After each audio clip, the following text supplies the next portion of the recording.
Bizarre Brain Comics. Oh, hello, my comic book friends, and welcome to Bizarre Brain Comics. I'm Gary, your host, and this is where I like to take a look at some older comics, talk a little bit about the characters and creators, and examine the stories and the art.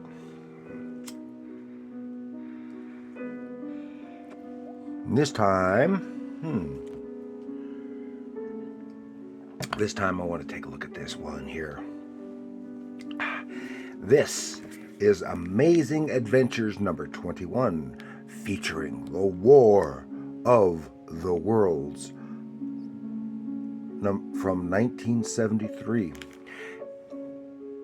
And of course, this stars the character Killraven. It's written by Don McGregor with pencils by Herb Trimpe, and I'm going to murder this name, inks by Yolanda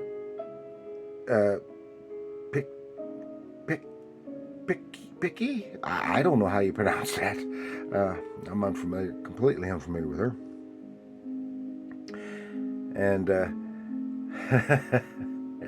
but we all do know her, Don McGregor and Herb Trimpe. Later, few issues later, this is a little bit later, P. Craig Russell became most associated with this series, and even later they worked together and did a Killraven graphic novel, which I have somewhere. I've covered War of the Worlds before. A couple years or so ago, I did an episode on the first couple of issues of War of the Worlds. And for those who don't know who Killraven is of course, a Marvel Comics character. He exists in a dystopian future after the Martians invaded and conquered the Earth. This was later described as being Earth 691, and the invasion was set in the year 2001. So we're way past the setting of the time period that the story is taking place. He says, and he was the leader of a band of resistance fighters and a former gladiator. He first appeared in Amazing Adventures, Volume 2, Number 18, 1973. So this is that was just a few months before this one. And he was co-created by Roy Thomas, Jerry Conway, and Neil Adams. And it ran in this title until issue number 39 in 1976.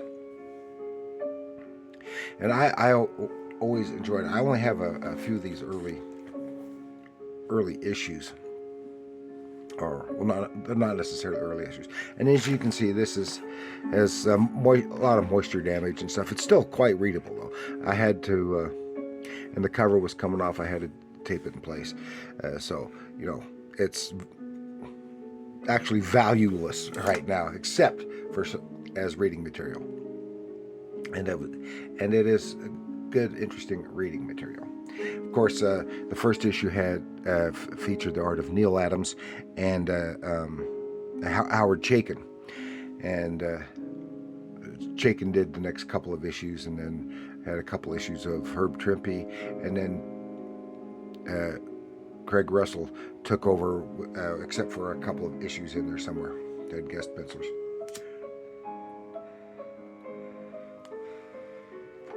And through this run, you can, with Craig Russell's art, you can see the development of his art style, moving towards the style he was later better known for, his stylization. And of course, but Herb Trimpe did this. He did a fine job. It's not as lovely as Craig Russell's work was. Now, Herb Trimpe was a fine artist. I like his work. I especially like his Hulk and Godzilla stuff. And of course, the best part of his Hulk run was inked by the great John Severin, and I can't help but thinking how much nicer this would have looked had it, and not trying to badmouth the inker on this, but just how much nicer it would have looked had it been inked by John Severin on Herb Trimpe's. So of course here we have the Killraven of the corner box, but on the opposite we have the War of the Worlds, the tripods, and even though it's blue, with the image of Mars here, and of course it is conceived from the setup of War of the Worlds by H.G. Wells, and of course it started off with the Martian invasion. It was the second invasion. In this world, the Martians actually invaded in 100 years before, and they were basically defeated by the microorganisms. But they came back a century later, and now they are immune to those microorganisms, and they take over. So we'll here, and Killraven has already been sort of captured, and he's trying to escape here. He is just knocking the crap out of all these guards and stuff. And you see up here in the corner of this splash page, the actual Martians. Yeah, that's what they look like, and that's pretty good close description, interpretation based on their description in the book. And The War of the Worlds is one of my favorite novels, and I love the 1938 Orson Welles radio show, as well as the classic 1950s movie. When he is just not, and in the back here watching is the warlord and a scientist, Carmela Frost, I think is her name, but he is just going to town, and the warlord is ranting and raving, and he and Carmela are talking about Killraven. And she said, okay, you guys have basically been mopped up, so now it's my turn. And she is genetically engineered beings and the like. See, at this point, Killraven, his real name was Raven, and then he was was raised as a gladiator in the arena. So he's supposed to be in his early 20s here, but has some nice artwork here. And he just goes to town on them too, but they managed to bring him down, render him unconscious, and the warlord, he's got a gripe against Killraven, because sometime previously he had lost his right arm and eye to Killraven. Now he's got a prosthetic limb and artificial eye. So, but they take him down, but it still doesn't work. So warlord goes in on his own into the fray and just pummels Killraven with his prosthetic arm, and he wakes up sometime later. He's being strapped down to some kind of examination table there, and he's even then he's still fighting back. Whacks him in the head, kicks him in the head, and but they get him strapped down, and they're going to plan on having this equipment vivisect him alive. You know, that's a live dissection, and then Carmela is kind of stalling for time, trying to get him to stop. He won't. They both work for their Martian masters, but she is kind of turning. Meanwhile, elsewhere in a cell are the other members of Killraven's resistance group, and various members, and they're pounding on the door trying to get out. Well, Carmela, she goes elsewhere, and she, out of a cage, she gets one of her creations, one of her mutant genetically engineered creation. Looks like some kind of mutated ape who is loyal, very strong and loyal to her. So she brings that creature along with her, takes out the guards, boom, and frees the resistance people. And they get to the lab in just in time. So this whole thing just takes over the course of just a few minutes, the whole issue. And where the table, he manages to get one hand free again, and he's nearly kills the warlord. And again, the prosthetic arm lays him low. And now the machine is about to start doing its stuff when suddenly the resistance fighters rush in, beat the crap out of all the guards, and including the big mutated ape. And Carmilla has also brought Killraven's weapons, release him, give him his weapons, and he punches the crap out of the warlord, and they all take off.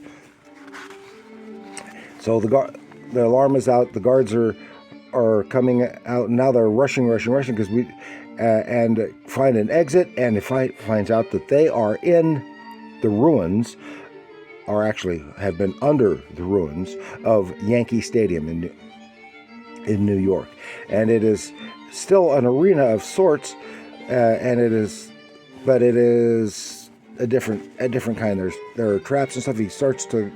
There's this passageway leading out, but it is blocked by giant genetically engineered mutant critters. This one's like a crab critter, goes after Killraven, and Killraven is taking care, trying to take care of it. In the process, one of his companions gets splattered with some of the blood of this creature, and it is acidic.